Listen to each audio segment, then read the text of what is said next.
Welcome to T-SAT. I'm Naresh, history faculty. ఈరోజు మనం ఈ వీడియోలో శాతవాహనుల యొక్క పరిపాలన గురించి నేర్చుకుందాము.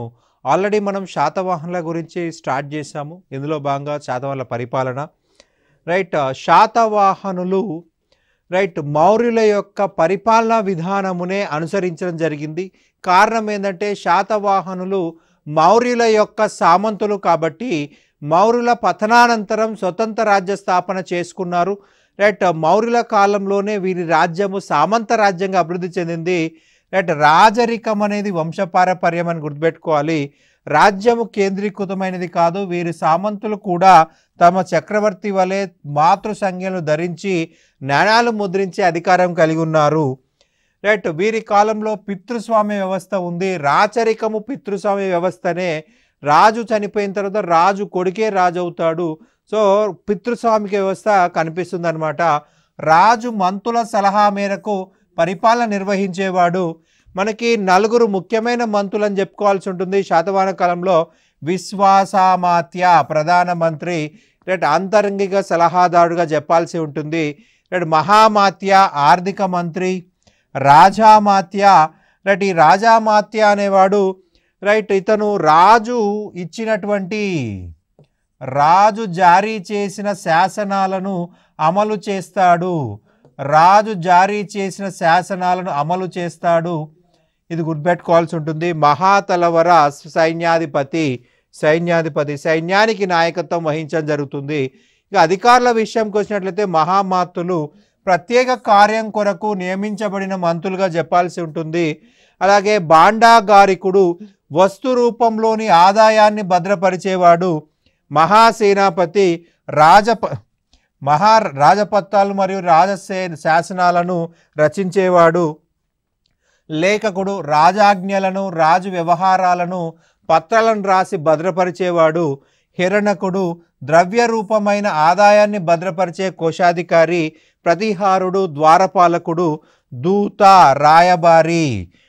మహా ఆర్యక న్యాయ వివాదాలను చూసేవాడు, లేకపోతే మనం న్యాయాధికారి అని చెప్పుకోవచ్చు మహా ఆర్యకని. దూత వేరే రాజ్యాలతోటి సంబంధాలు నిర్వహించుకోవడం కోసము సామంత రాజ్యాల దగ్గరికి దూతని పంపించడం జరుగుతుంది, రాయబారిని పంపించడం జరుగుతుంది. పరిందావారాలు రాజు అంతరంగిక సైన్యంలో గూఢచారులని చెప్పాల్సి ఉంటుంది. మహాధార్మిక విద్యా మతపరమైన వ్యవహారాలు చూసేవాడు. మతపరమైన వ్యవహారాలు చూసే వ్యక్తి మహాధార్మిక అన్నమాట. అలాగే రజ్జుగాహక భూమిని సర్వే చేసి శిస్తు వ్యవహారాలు చూసేవాడు.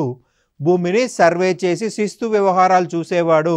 నిబంధనాకారుడు, ఇతన్నే అక్షపటలకులు అని కూడా అంటారు. రాజాజ్ఞలను పత్రాల రూపంలో రాసి భద్రపరిచేవాడు. భవిష్యత్తు కోసము వాటిని సేవ్ చేస్తారనమాట. భవిష్యత్తులో ఎప్పుడైనా దాన్ని చెక్ చేసుకోవడం కోసం ఉపయోగపడుతుంది. ఆ చట్టాలను అమలు పరచడం కోసము వాటిని సేవ్ చేసుకోవాల్సి ఉంటుంది. అక్షపటలిక శాఖ అంటే రికార్డ్ ఆఫీస్ అన్నమాట. శాతవాహనులు పరిపాలనా సౌలభ్యం కోసం రాజ్యాన్ని ఆహారాలుగా, విషయాలుగా, గ్రామాలుగా విభజించారు. ఆహారంపై అధిపతి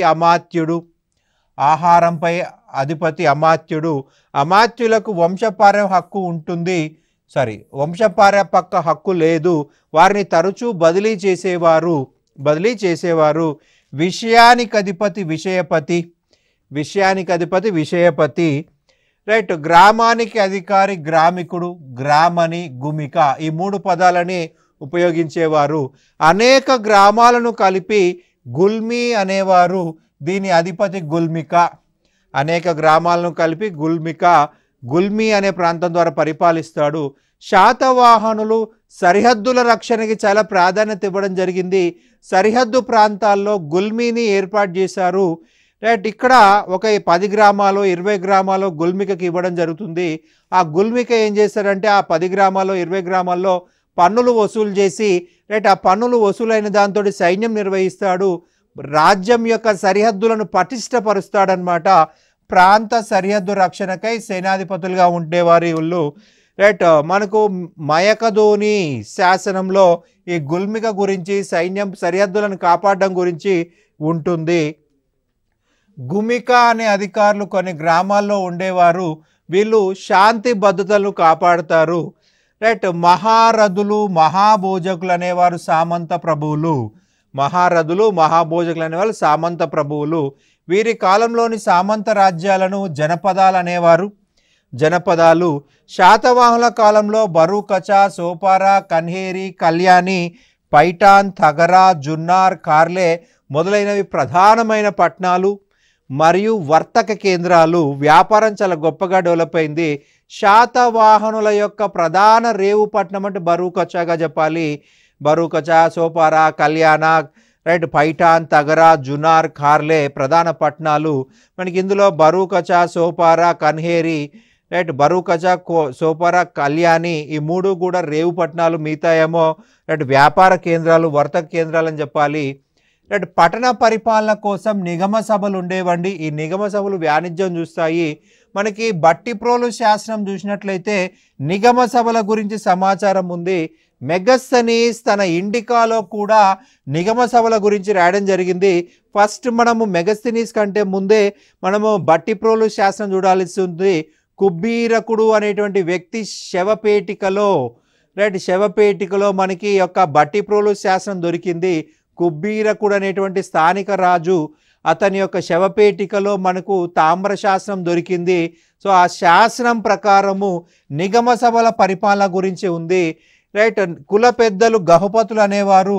వీరు నిగమ సభల్లో సభ్యులుగా ఉండేవారు. నిగమ సభని గహపతులు అనేవాళ్ళు వాళ్ళ అధీనంలో పెట్టుకొని పరిపాలన చేస్తారు. గహపతులు అనేవాళ్ళు వాళ్ళు పరిపాలన చేయడం జరుగుతుంది. అంటే ఆర్థిక పరిస్థితులు. భూమి శిస్తు రాజ్యానికి ప్రధాన ఆదాయ మార్గము. 1/6 వంతు భూమి శిస్తుని వసూలు చేసేవారు. ప్రధాన ఆదాయ మార్గం అంటే భూమి శిస్తు అని చెప్పాలి. పండిన పంటలో 1/6 వంతు భూమి శిస్తుగా వసూలు చేసేవాళ్ళు. రైట్. ఒక 100 బ్యాగులు పండింది అనుకోండి, 100 బ్యాగుల్లో 1/6 వంతు. 50 బ్యాగులే పండింది, 50 బ్యాగుల్లో 1/6 వంతు, 1/6. అలాగే 200 బ్యాగులు పండింది, 200 బ్యాగులు 1/6. ఎంత పంట పండినా పండిన దాంట్లోంచి 1/6 వంతుని భూమి శిస్తుగా వసూలు చేసేవారని గుర్తుపెట్టుకోవాలి. పంటలో రాజు భాగాన్ని దేయమేయ అని రాజభాగం అనే పేరుతో పిలుస్తారు. భారతదేశంలో మొదటిసారిగా భూమిని దానం చేసిన వారు శాతవాహనులే. దీని వల్లనే మనకు భారతదేశంలో భూస్వామ్య వ్యవస్థ ఏర్పడినది. భూస్వామ్య వ్యవస్థ అనేది ఏర్పడిందని గుర్తుపెట్టుకోవాలి. రైట్. ల్యాండ్ లార్డిజం అంటాం ఇంగ్లీష్లో, ఫ్యూడలిజం అని అంటాం ఇంగ్లీష్లో. భూస్వామ్య వ్యవస్థకు పునాది వేసింది శాతవాహనులు, అభివృద్ధి చేసింది గుప్తులని చెప్పాల్సి ఉంటుంది. బ్రాహ్మణ శ్రమణులకు పరిహారాలు ఇచ్చే సాంప్రదాయము శాతవాహన యుగంలోనే ప్రారంభమైంది. బ్రాహ్మణులకి శ్రమణులు అంటే బౌద్ధ జైన సన్యాసులు, వారికి దానాలు ఇవ్వడం శాతవాహన కాలంలోనే స్టార్ట్ అయింది. రాజ్యంలోని వ్యవసాయ భూమి అంతా కూడా రాజు సొంతం కాదు.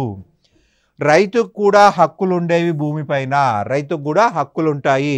రాజు సొంత భూమిని రాజక్షేత్రం అని, దాన్నే రాజ కంకేట అనేవాళ్ళు.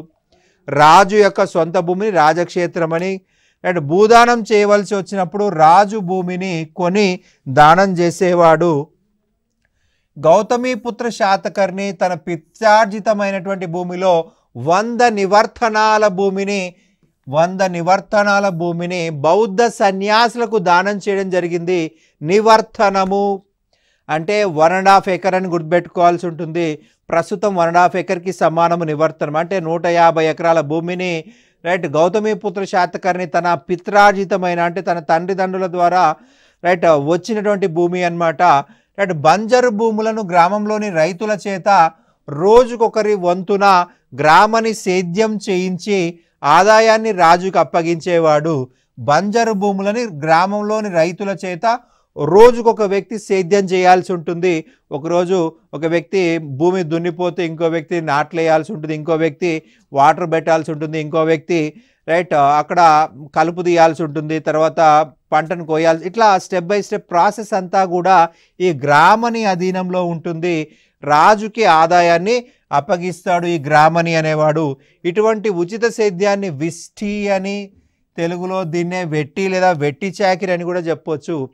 ఉచిత సేవలు ఇవ్వడం, రాజు గౌరవార్థము చేసేటువంటి సేవలు, దాన్నే మన భాషలో వెట్టి చాకిరి అంటున్నాం. భూమితో పాటు భూమిలోని ప్రజల్ని కూడా బదిలీ చేసే పద్ధతి శాతవాహన కాలంలోనే ప్రారంభమైంది.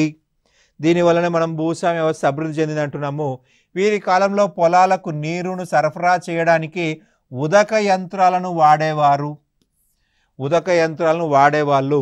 పత్తి గింజలు తీయడానికి రక్కసి లోటాయి గిరక అనే సాధనాన్ని వాడేవారు. పత్తి నుంచి గింజలను వేరు చేయడానికి రక్కసి లోటాయి గిరక అనేటువంటి సాధనాన్ని వాడడం జరిగింది. వృత్తి పన్నులను కారూకర అనేవారు. రైట్, రహదారులపైన సుంకాలు ఉండేవి.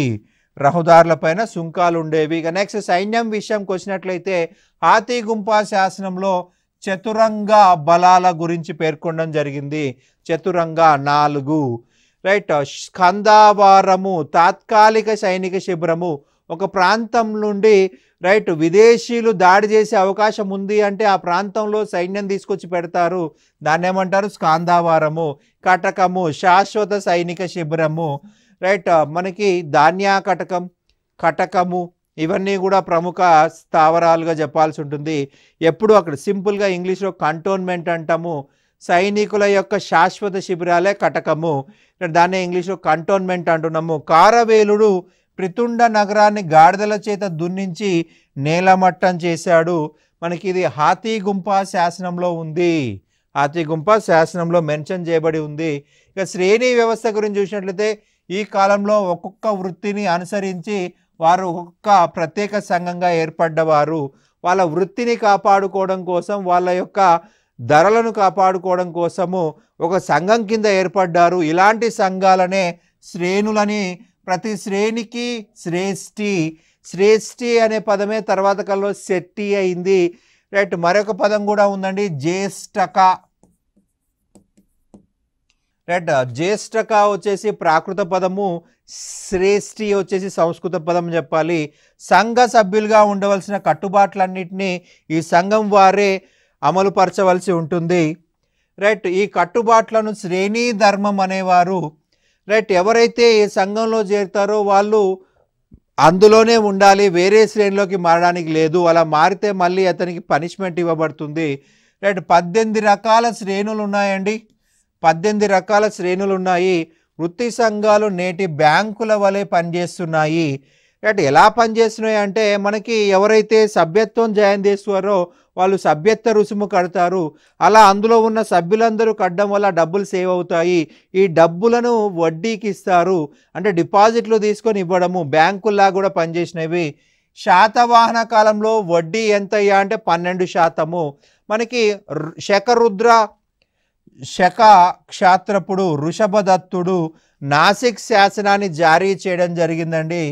రైట్, శక వంశానికి చెందినటువంటి క్షాత్రపుడు రిషభదత్తుడు, ఇతడు నహాపను యొక్క మేలనుడు అని చెప్పాల్సి ఉంటుంది. రైట్, ఇతను కోలికా శ్రేణికి 2000 కార్షపణాలను అప్పుగా ఇవ్వడం జరిగిందండి. గోవర్ధనాహారంలోని కోలికా శ్రేణికి రిషభదత్తుడు 2000 కార్షపణాలకు ఇవ్వడం జరిగింది.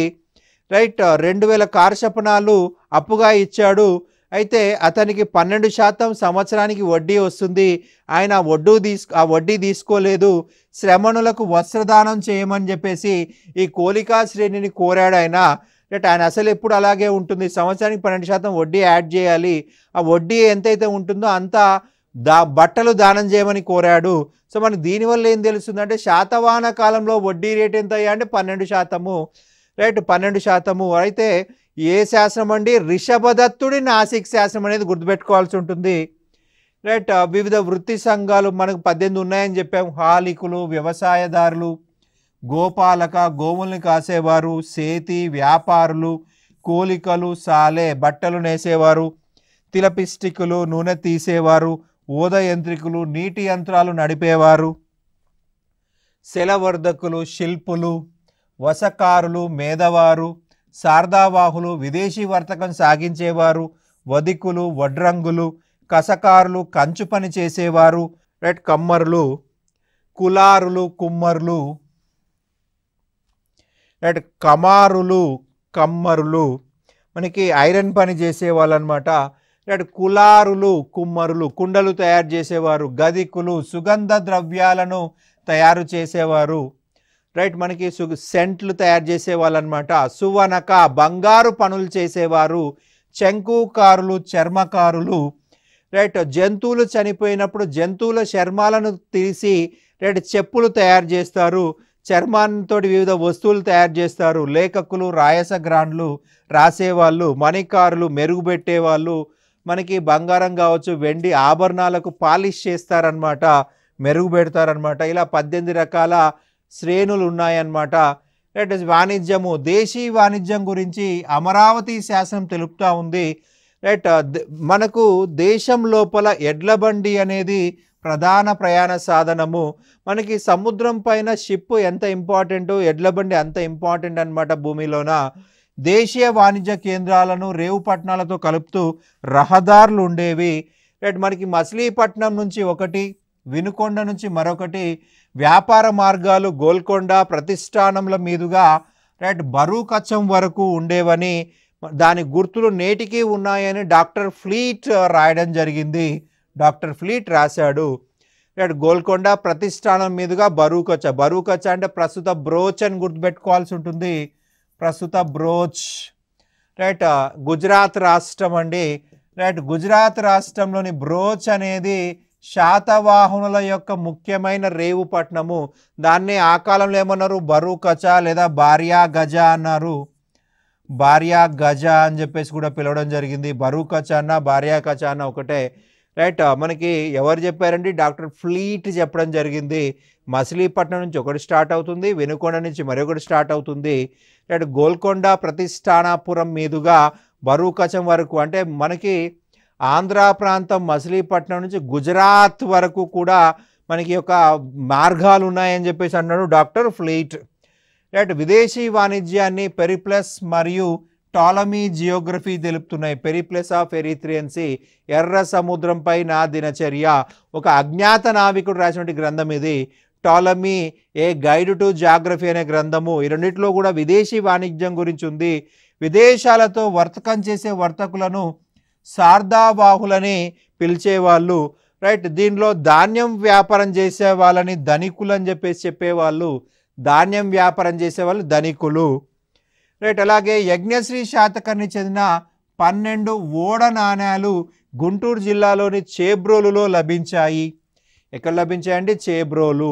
రైట్ 12 ఓడ నాణ్యాలు. రైట్ నాణ్యం పైన ఓడ ముద్దలు ఉన్నాయి కాబట్టి ఓడ నాణ్యాలు అంటాం. వాటి మీద 3 తెరచాప కొయ్యలు, ఒక చుక్కాని ఉన్నాయి. రైట్ తెరచాప గల ఓడ ఉన్న నాణ్యాలు ఇచ్చింది ఎవరయ్యా అంటే యజ్ఞశ్రీ శాతకర్ణి. ఎక్కడ దొరికాయా అంటే చేబ్రోలు, రైట్ గుంటూరు జిల్లా. యజ్ఞశ్రీ శాతకర్ణి 12 నాణ్యాలు.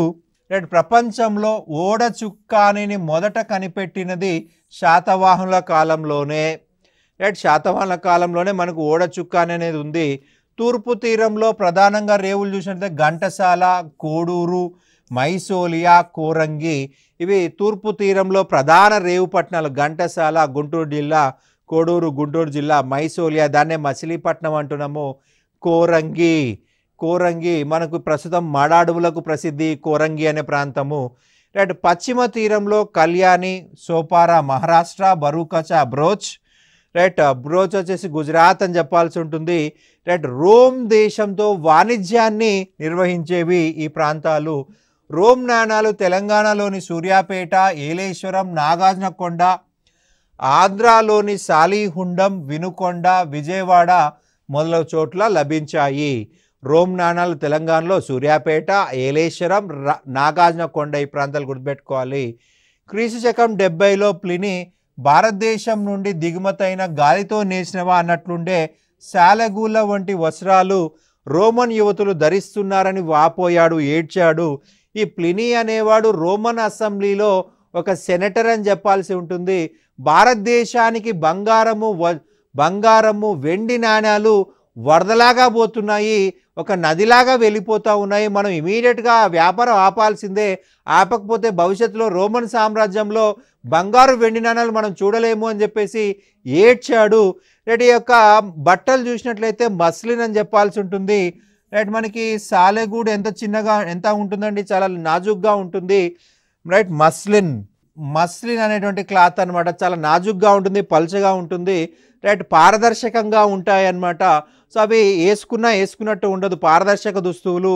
సో నైతిక విలువలు పతనమవుతున్నాయి. ఈ యొక్క మహిళలు, రోమన్ మహిళలు ఇవి ధరిస్తున్నారు, పారదర్శక బట్టలు. సో నైతిక విలువలు కాపాడాలంటే దీన్ని రద్దు చేయాల్సిందే, వ్యాపారం అడ్డగించాల్సిందని రోమన్ పార్లమెంట్లో ఏడ్చాడు ప్లినీ. టైబీరియస్ నుండి కరాకల్లా వరకు రోమన్ చక్రవర్తుల నాణాలు తెలుగు ప్రాంతంలో లభించాయి. భారతదేశం నుండి వచ్చే విలాస వస్తువుల కోసము రోమ్ దేశంలోని ధనికులు ఎగబడేవారని ప్లినీ పేర్కొనడం జరిగింది.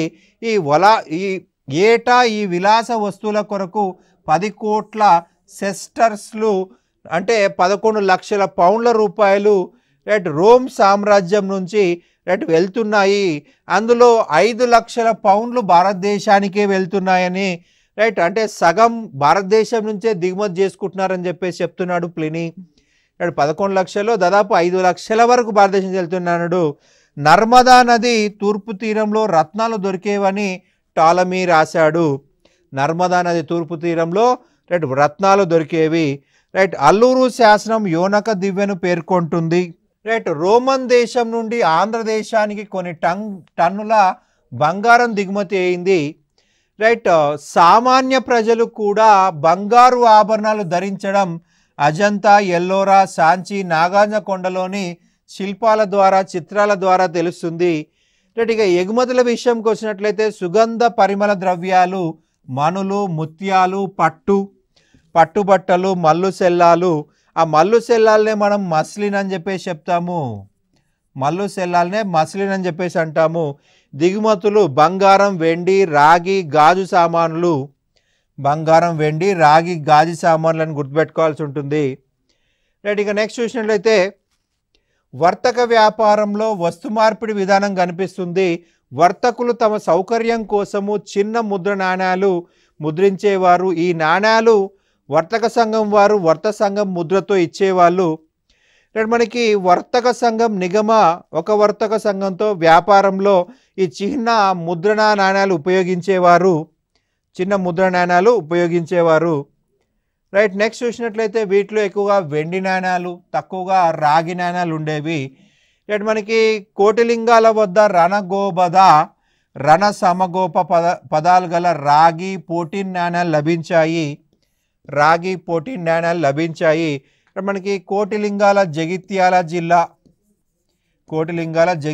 జిల్లాను గుర్తుపెట్టుకోవాలి. ఇక్కడ రాగి పోటీన్ నాణ్యాలు లభించాయి. రైట్, ఇందులో మన రాజుల పేర్లు ఉన్నాయి. శాతవాహనుల నాణ్యాలు సీసం, పోటీన్, రాగి, వెండి నాణ్యాలు ముద్రించారు. రైట్, మనకి కార్షపణము, కుశనము, సువర్ణము, పదక లేక ప్రతీక అనే నాణ్యాలు ఈ కాలంలోనే వాడుకలో ఉన్నాయి. ఇవి గుండ్రంగాను, చతురస్రాలుగాను, అండాకృతిలోను ఉండేవి. రైట్, ఈ నాణ్యాలపైన రాజుల పేర్లు ఏనుగు, గుర్రము, వృషభము, త్రిరత్న, స్వస్తిక్, నందిపాద, సూర్యబింబము, రైట్, శంఖము, కమలము, నాగ చిహ్నాలు చెక్కబడి ఉన్నాయి. రైట్, ఇక గౌతమిపుత్ర శాతకర్ణి, యజ్ఞశ్రీ శాతకర్ణి వెండి నాణ్యాలు చూసినట్లయితే ఇవి కొల్హాపూర్, జోగల్ తంబిలో లభించాయి. రైట్, మనకి కార్షపణము అంటే వెండి నాణ్యం అండి, సువర్ణము అంటే బంగారు నాణ్యం అండి. ఒక బంగారు నాణ్యానికి 35 వెండి నాణ్యాలతో సమానము. ఇది మన ప్రీవియస్ క్వశ్చన్ గుర్తుపెట్టుకోవాలి. ఒక బంగారు నాణ్యానికి 35 వెండి నాణ్యాలు. రైట్, ఇక సాంఘిక పరిస్థితులు చూసినట్లయితే మనకి శాతవాహనుల కాలంలో వర్ణ వ్యవస్థ స్థిరపడలేదు. రైట్, బ్రాహ్మణ, క్షత్రియ, వైశ్య, శూద్రులు అనేటువంటి వర్ణాలు మనకు కనిపిస్తాయి. అయితే వర్ణాలలో వృత్తుల బట్టి ఉపకులాలు ఉన్నాయండి. రైట్, అయితే వృత్తి మార్పిడి మాత్రము మనకు ఉండేది. రైట్, మనకి బౌద్ధ జైన మతాలు బలంగా ఉండడం వల్ల రైట్ ఇక్కడ మనకి వృత్తి మార్పిడి అనేది అలో చేయడం జరిగింది. అంటరానితనం కనిపించదు. గౌతమిపుత్ర శాతకర్ణి వర్ణ సాంకర్యాన్ని నిరోధించాడని నాసిక్ శాసనం తెలుపుతుంది. వీరి శాసనాల్లో హలక, గొలక, కోలిక అనే ఉపకులాలు ఉన్నట్టుగా చెప్పబడ్డాయి. రైట్, విదేశీయులు దేశంలో స్థిరపడి వైదిక మతంలో కలిసిపోయారు. రైట్, మనకి పితృస్వామిక వ్యవస్థ, కుటుంబ వ్యవస్థ పటిష్టంగా ఉండేది. కుటుంబ సభ్యులందరూ కలిసి దానాలు చేయడం అమరావతి శాసనంలో కనిపిస్తుంది.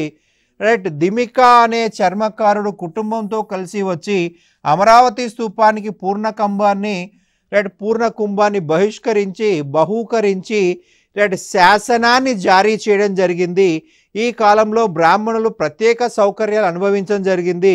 క్షత్రియులు పన్నులు వసూలు చేశారు. వైశ్యుడు భూ యజమాని, శూద్రుడు పైవారికి సేవ చేసేవాడు. రైట్, ఈ కాలంలో బానిసలు కూడా కనిపిస్తారండి. సతీ సహగమనం గురించి గాథా సప్తశతి వర్ణిస్తుంది. సతీ సహగమనము చూసి గ్రీకులు దిగ్భ్రాంతికి గురైనారని స్ట్రాబో వివరించడం జరిగింది. మనకి నాగార్జున కొండలో సతీ సహగమనం జరిగినట్టు తెలుస్తూ ఉంది. స్త్రీలకు సమాజంలో గౌరవప్రదమైన స్థానం ఉండేది. తమ భర్తల యొక్క ఉద్యోగ నామాలను వాళ్ళ యొక్క పేర్లో పెట్టుకున్నారు. స్త్రీ యొక్క గౌరవాన్ని కాపాడడం కోసం స్త్రీధనాన్ని పేర్కొనడం జరిగింది. స్త్రీధనము తన పెళ్లి సందర్భంలో తల్లిదండ్రులు మహిళకి ఇచ్చేది. మనకి అల్లుడికి ఇచ్చింది అయితేనేమో వరకట్నం అంటాము, కూతురికి ఇచ్చిందేమో సీధనం అంటాము. ఒకవేళ భర్త ఆ ధనాన్ని ఉపయోగించుకోవాలనుకుంటే తిరిగి చెల్లించాల్సి ఉంటుంది. 12% వడ్డీతో కలుపుకొని తిరిగి చెల్లించాలి. స్త్రీధనం అనేది మహిళల యొక్క హక్కు, వాళ్ళ గౌరవాన్ని కాపాడడం కోసము. స్త్రీలు కవులుగా ఉన్నారు. గాథా సప్తశతిలో మనకి చెప్పడం జరిగింది. అత్యధిక దానాలు బౌద్ధ మతానికి ఈ యొక్క స్త్రీలే చేశారు. ముఖ్యంగా ఈ స్త్రీధనం ద్వారా దానాలు చేయడం జరిగింది. ఓకే, నాట్యకత్యలు అరదలం అనే మైపూతని వాడేవాళ్ళు. ప్రజెంట్ మనం మేకప్ అంటున్నాం కదా, దాన్నే అరదలం అంటున్నాం, మైపూత అంటున్నాము. నృత్య సంగీతాలు కాలక్షేపము, వీణ, వేణువు, మృదంగము, శంఖం అనేవి మొదలైనటువంటివి. మనకి వాత్సాయన కామసూత్రాలు హలక, ఉద్యాన గమన, ఘట నిబంధన, మదనోత్సవాల వంటి పండుగల యొక్క ప్రస్తావన కనిపిస్తుంది. ఇక మత పరిస్థితులు చూసినట్లయితే రాజులు వైదిక మతాన్ని పోషించారు. రాణులు, వైశ్యులు, సాధారణ ప్రజలు బౌద్ధ మతాన్ని సపోర్ట్ చేయడం జరిగింది. గౌతమీపుత్ర శాతకర్ణి బ్రాహ్మణ మతాన్ని ప్రోత్సహించి ఏక బ్రాహ్మణ, ఆగమ నిలయ వంటి బిరుదులని స్వీకరించడం జరిగింది. వేదాశ్రీ, యజ్ఞశ్రీ శాతకర్ణులు శాతవాహనులోని వైదిక మతాన్ని పెంచారు. నానాఘాట్ శాసనంలో పేర్కొన్న దేవతలు చూసినట్లయితే ఇంద్ర, సంకర్షణ, వాసుదేవ, చంద్ర, సూర్య, యమ, వరుణ వంటి దేవతలు మనకి పేర్లు కనిపిస్తున్నాయి నానాఘాట్ శాసనంలో. పౌరాణిక మతము వైదిక మత స్థానంలో ప్రవేశించింది. వేదాల ప్రాధాన్యత తగ్గి పురాణాలకు ప్రాధాన్యత పెరిగింది. సో పురాణాల ఆధార మతమే పౌరాణిక మతము. శైవ వైష్ణవాలు ప్రజల్లో వ్యాప్తి చెందాయి. శివకేశవులని పూజించడం ఆరంభమైంది. మనకి గాథా సప్తశతిలో పశుపతి, రుద్ర, గణపతి, గౌరీ, పార్వతి మొదలైన దేవతల గురించి చెప్పడం జరిగింది. గాథా సప్తశతి శాతవాహనుల కాలంలోని వివిధ దేవతల గురించి చెప్తున్నారు. మొదటి పద్యం వచ్చేసి శివుణ్ణి పాడడంతో స్టార్ట్ అవుతే చివరి పద్యము పార్వతి పూజతో ఎండ్ అవుతుంది గాథా సప్తశతి. లీలావతి కావ్యంలో సప్త గోదావరం భీమేశ్వర స్వామికి చెందిందని, శైవ తీర్థం అని, అక్కడున్న ఆలయంకు కనక దేవాలయం అని, అలాగే పాశుపత మఠం కూడా ఉన్నట్టుగా పేర్కొన్నది. వాసుదేవుడు ప్రధాన దైవం గల వైష్ణవ మతము శాతవాహన కాలంలోనే ఉత్తర భారతదేశం నుంచి దక్షిణ భారతదేశానికి రావడం జరిగింది. ముఖ్యంగా భాగవత మతం అని చెప్పేసి అంటామండి. ఈ భాగవత మతం అనేది మొదటి కృష్ణుడి కాలంలో దక్షిణ భారతదేశానికి వచ్చింది. భాగవత మతం అనేది మొదటి కృష్ణ కాలంలో దక్షిణ భారతదేశానికి రావడం జరిగింది. గాథా సప్తశతిలో కృష్ణుణ్ణి మధుమదనుడని, దామోదరుడు అని చెప్పేసి చెప్పడం జరిగింది. మధుర భక్తికి ప్రతీకగా రాధను భారతీయ వాంగ్మయంలో మొదటిసారిగా ఈ గాథా సప్తశతి పేర్కొన్నది. రాధ అనే క్యారెక్టర్ని మొదటిసారి ఏ బుక్లో ఉందయ్యా అంటే గాథా సప్తశతి. గాథా సప్తశతి అని గుర్తుపెట్టుకోవాల్సి ఉంటుంది. మనకి వివిధ గ్రంథాలు, అలాగే శాతవాహనుల యొక్క అధికార భాష ప్రాకృత భాష. శాతవాహనుల యొక్క అధికార భాష ప్రాకృత భాష. శాతవాహనులు తెలుగుని కూడా ప్రోత్సహించినట్టుగా తెలుస్తూ ఉంది. గాథా సప్తశతిలో 40 వరకు తెలుగు పదాలు కనిపిస్తున్నాయి. 40 వరకు తెలుగు పదాలు కనిపిస్తున్నాయి. మనకి ప్రధానంగా అద్దం, అత్త, పొట్ట ఇవన్నీ కూడా.